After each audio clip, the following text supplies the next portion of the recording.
Ինձ համար շատ մեծ անակնկալ էր, երբ որ եկա Ամերիկայի Միացյալ Նահանգներ եւ իմացա, որ իմ սիրելի ակումբը, որը Հայաստանում էր շանսոնը, այստեղ շարունակում է իր գործունեությունը։ Ինչը քեզ եւ գործընկերներիդ մոտիվացրեց, որ նորը սկսեք։ Նախ ասեմ, որ Հայաստանից երբ որ եկա, ես արդեն այդ մտքով եկել էի, որ մեկը ինչ էլ որ լինի, պետքա լինի։ Երբ կլինի, մի տարի հետո կլինի, թե 2 տարի հետո, ես չէի պատկերացնում։ Բնականաբար մեզ շատ դժվար էր սկզբի համար, որովհետև նոր եկել ենք, դժվար կլինի, բայց բարեբախտաբար հանդիպեցինք մի մարդու, որը նաև դարձավ մեր գործընկերը, որը որ մեզ շատ օգնեց այդ հարցում, Կարենը։ Այդ ժամանակ չկար, կարող եմ հստակ ասել, որ չկար այս տիպի ոչ երաժշտություն կար, ոչ այս տիպի ակումբ կար, համենայն դեպս Գլենդելում։ Մենք արեցինք ու ստացվեց։ #Գլենդելում բիզնես ունենալը։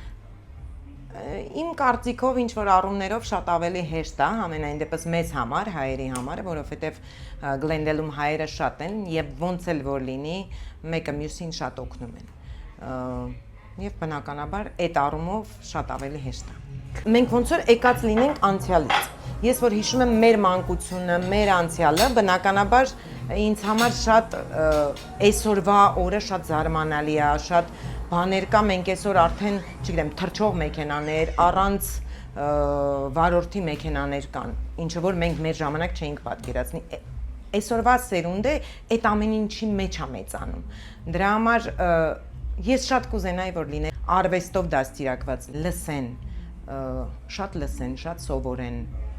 Ինձ համար մեծ պատիվ կլինի քեզ եւ Նարին Հարությունյան եւ իհարկե ձեր գործընկերոջը սեպտեմբերի 24-ին տեսնել Vertigo-ում։ Շատ մերսի հրավերքի համար։ Ես կարծում եմ, որ մեծ ուրախությունով մենք անպայման այնտեղ կներկայանանք։ Ես սիրով սպասում եմ եւ սրտի թրթիռով։